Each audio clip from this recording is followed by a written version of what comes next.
Hein? Bonjour à tous, mesdames et messieurs. Soyez les bienvenus dans Instant Vérité. C'est avec beaucoup de plaisir que je vous présente cette rubrique ce lundi matin. Alors, comme Alix l'a dit, effectivement, le réveil est difficile, mais il faut toujours, il faut toujours se réveiller pour aller au travail. Il faut toujours faire bien ce que nous devons faire.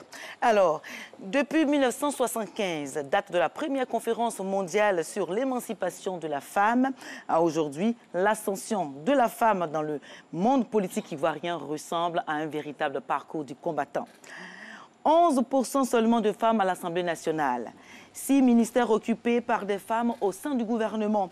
Présidente au secrétaire général, porte-parole de partis politiques, mais un constat demeure. Les femmes sont encore à la traîne.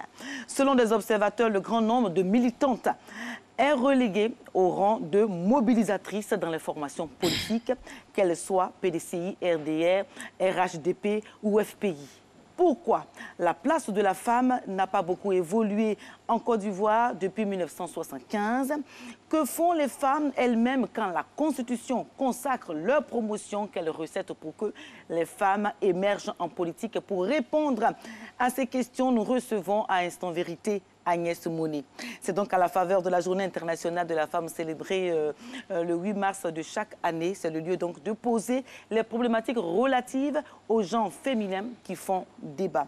Alors Agnès Monet est secrétaire générale et porte-parole du FPI, le Front populaire ivoirien, maire de la commune d'Agou. Elle est avant tout cela enseignant-chercheur à l'ENS, École normale supérieure. Bonjour madame. Bonjour madame. Alors, Agnès Monet, syndicaliste en 1990 au sein du CINESI, puis dans le CINARES, enseignante et ensuite militante dans le FPI. Vous venez d'être élue maire de la commune d'Agou au municipal d'octobre 2018. Alors, que vous inspire aujourd'hui l'évolution de la femme dans la sphère politique dominée notamment par les hommes? Très bien. Merci madame Zani. Zani. Merci pour l'opportunité que vous m'offrez. Effectivement, dans votre note introductive, vous avez dit que la femme était à la traîne. Mais je voudrais dire que ce n'est pas seulement la femme est à la traîne, parce que notre pays, même la Côte d'Ivoire, est à la traîne dans les pourcentages, dans les taux de représentativité, que ce soit au niveau mondial, que ce soit au niveau africain. Nous occupons vraiment nous sommes à la traîne. Et je pense que c'est aussi cela qui explique que la femme, au niveau de la Côte d'Ivoire, en matière de politique, soit à la traîne. Pourtant, les instruments existent.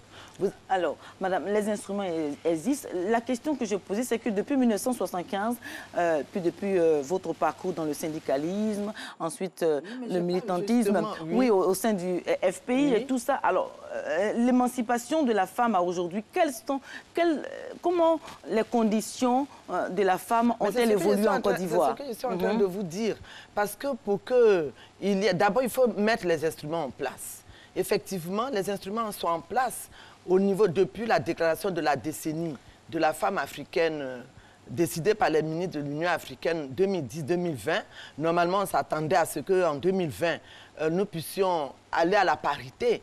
Et ici, je sais qu'en Côte d'Ivoire, c'est en 2014, avec tout ce que nous avons subi, en 2014, effectivement, la ministre Annou Loto avait créé un comité national pour le lancement de cette décennie. Malheureusement, ça n'a pas bougé. On a ensuite, comme avant même, la Constitution qui consacre effectivement la question de l'émancipation de la femme, de sa participation accrue dans l'espace de décision, etc. En 2015, il y a eu un diagnostic qui a été fait par la MACOM et l'ONU Femmes au sein de tous les partis politiques. Alors, et nous avons le diagnostic, nous avons les propositions et ça s'est arrêté là. Alors, ce diagnostic-là dit quoi, madame? Mais le diagnostic, effectivement, bon, c'est les problèmes que nous connaissons, les stéréotypes qui font que la femme elle-même, par moment, elle s'auto-censure. Alors, les stéréotypes, quelle sorte de stéréotypes? Surtout, c'est l'éducation, la culture, qui n'a jamais vu la femme comme un acteur politique, vous voyez? Et donc, elle-même, elle traîne Vous voyez cela comme une pesanteur. Et elle n'arrive pas à s'en libérer. S'en libérer. Alors, voilà. Madame, depuis des années, les femmes ont pris conscience qu'elles peuvent, oui, qu'elles peuvent se positionner, briguer des postes politiques. Mais il y a encore, comme vous venez de dire, de nombreux obstacles. À votre avis, d'où proviennent, quelle est l'origine profonde de ces stéréotypes dont vous avez parlé tout à l'heure? Comme je le disais, il y a d'abord l'éducation. Hein. L'éducation, il y a la culture, il y a même la religion. Vous voyez, pendant des années, nos grands-mères, nos mères, nous-mêmes, nous avons été élevés dans ce moule-là. Mais en politique, comment cela peut-il exister encore? Comment cela se fait-il? Non, mais la femme politique, elle est d'abord dans le moule national. Vous comprenez? Et je vous dis que il faut, partout où ça a marché, c'est parce qu'à un moment donné, il y a eu la volonté politique. Nous prenons le cas, par exemple, du Sénégal. Aujourd'hui, au Sénégal, la parité est presque acquise. Vous comprenez? Là où nous n'avons même pas encore atteint les 30%. Mais ça a été l'œuvre de Wade. Et tout le monde le reconnaît. Il y a eu cette confédération des femmes sénégalaises avec des objectifs. Chez nous, ça ne démarre pas. Alors, donc, c'est d'abord la volonté politique. Bon, on va parler des partis politiques, du fonctionnement des partis politiques, parce que ce sont les partis politiques qui proposent ces femmes-là. Alors, donc, au sein des partis politiques, les femmes sont souvent reléguées, comme je l'ai dit, au rang de grandes mobilisatrices. On ne comprend pas et rien de plus. Alors, est-ce que ce n'est pas le fonctionnement des partis politiques qui permet cela? Bon, dire que nous sommes relégués au seul rôle de mobilisatrice, je dirais que non. Ce sont les observateurs qui le disent. Hein. Ce n'est pas Madame. juste. Moi, je suis une actrice, je ne suis pas une observatrice. Effectivement, chaque parti politique a une organisation des femmes. Ce qu'on peut certainement reprocher, c'est le manque de formation. Les partis politiques ne se donnent peut-être pas les moyens pour la formation politique même des femmes. Parce que le monde politique, c'est un monde extrêmement compétitif. Mais madame, est-ce qu'on forme les hommes aussi, au même titre que les femmes? Est-ce qu'on les forme? Non, vous voyez, au niveau de l'éducation, au niveau de la scolarisation, vous savez que les hommes ont été mieux formés. C'est vrai, à l'aventure 46, il y avait combien de femmes qui y étaient? Vous comprenez? Et aujourd'hui encore, c'est la petite fille qui est brimée, qui ne va pas à l'école. Et quand vous partez dans le système éducatif, généralement, au primaire, elles sont nombreuses. Au secondaire, elles reculent parce qu'il y a des freins. Il y a par exemple les questions de grossesse précoce. Parce qu'elles ne sont pas encadrées correctement. Mais ça encore dans les partis politiques. Pourquoi l'on voit en la femme une mobilisatrice au lieu d'une candidate aux grandes potentialités capable de briguer un poste électif? C'est la question. Mais oui, mais nous sommes aujourd'hui, moi je suis maire. Je suis maire, donc ça veut dire que quand même, au niveau du parti, nous ne sommes pas nombreuses. Voilà, mais Madame Monet, vous êtes peut-être, on peut vous compter au FPI. Bien sûr, voilà. Bien sûr. Oui, mais ce que je veux dire, il y a les pesanteurs. Vous savez, les femmes elles-mêmes, à un moment donné, dans les partis il y a les pesanteurs dans les partis politiques. Parce que vous savez, pendant longtemps, ce monde politique-là a été structuré par l'homme. Donc vous voulez dire que les hommes, même les hommes politiques qui sont là aujourd'hui, ne voient pas en la femme ses capacités-là, ses potentialités-là? Non, je ne dirais pas ça. C'est-à-dire que moi, je suis quand même secrétaire générale et porte-parole du FPI. On va y arriver tout à l'heure. Oui, bien sûr, bien sûr. On va y arriver. Donc vous ne pouvez pas dire cela, mais on observe qu'effectivement, il y a des pesanteurs. Peut-être que nous ne sommes pas suffisamment activistes au sein de nos partis politiques pour que nous puissions nous-mêmes élaborer des programmes, n'est-ce pas, pour la participation accrue des femmes. Mais la participation en politique, il y a d'abord la capacité même financière. Vous savez que la vie politique, elle est extrêmement chère. Répondez maintenant à la question. Parce que vous avez parlé de la question financière, donc de l'aspect financier. Vous avez été candidate malheureuse aux législatives de 2016. Agnès Monet, qu'est-ce qui a été à l'origine de votre échec? Mon échec, j'ai échoué à 9 voix. Hein. Je pense que ce qui a été à l'échec, à la base de mon échec, il y a effectivement les conditions financières. Les conditions financières. Le FPI ne vous a pas suffisamment soutenu pour ce... Côté non, c'était très peu parce que, vous savez, c'est au moins un budget d'au moins 40 à 50 millions. Est-ce que dans votre parti politique, au FPI, le même budget qu'on alloue à une femme pour sa candidature est le même qu'on alloue à un homme? Quand on doit allouer, de toute façon, c'est peut-être 1 million. million. Oui ou non, oui. Quand on loue, c'est la même chose. Mais c'est la même chose. D'abord, il faut que le parti lui-même ait les moyens financiers pour qu'il puisse effectivement en allouer aux femmes électrices. Le FPI a été quand même au pouvoir. Oui, mais vous connaissez aussi l'histoire du Front populaire ivoirien. Le FPI a été au pouvoir. Mais comment est-ce que le FPI a quitté le pouvoir? Et vous le savez, madame. Oui, donc, ça fait qu'effectivement, au niveau financier, aujourd'hui, il faut le dire. Alors, un autre point assez essentiel qui est très lié à cela, c'est la participation de la femme à son émergence en politique. Alors, depuis 1990, comme je l'ai dit, les années de syndicalisme, puis le militantisme au sein du FPI, plus de 25 ans de vie politique, n'est-ce pas, madame? Alors, ouais, qu'est-ce que vous, ou 30 ans, ou 25 ans, voilà, qu'est-ce que vous avez apporté réellement à la politique du FPI?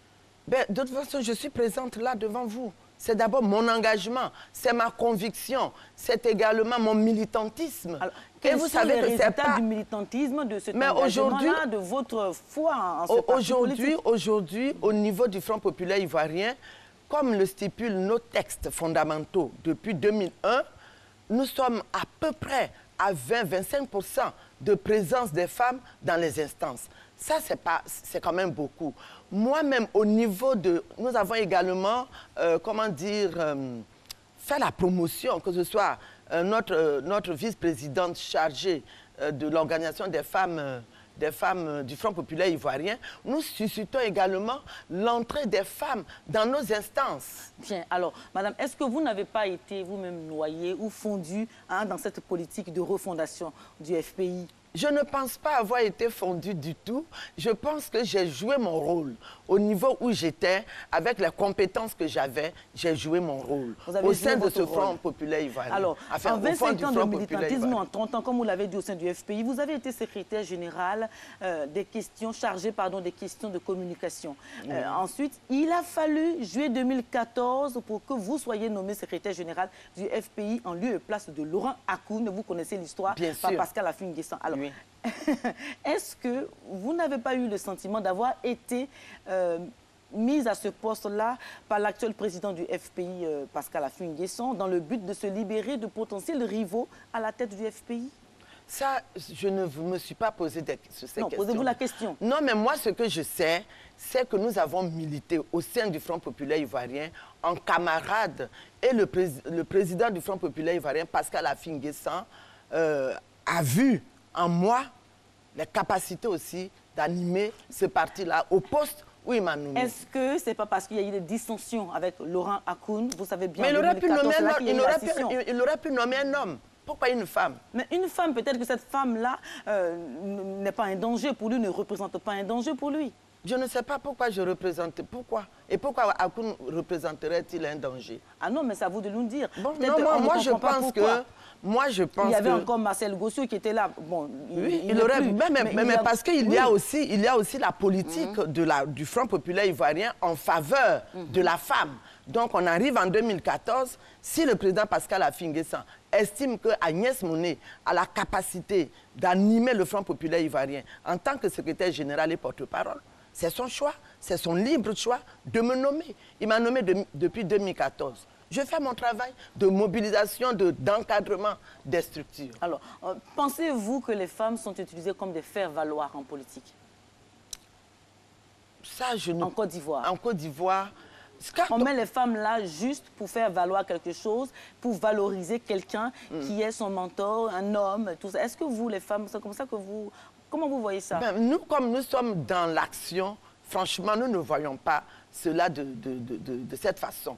Nous pensons que nous sommes dans une organisation collective et à un moment donné, celui que vous appelez notre mentor juge qui peut aussi être dans les instants de décision du parti et ensemble, nous faisons les propositions, nous évoluons.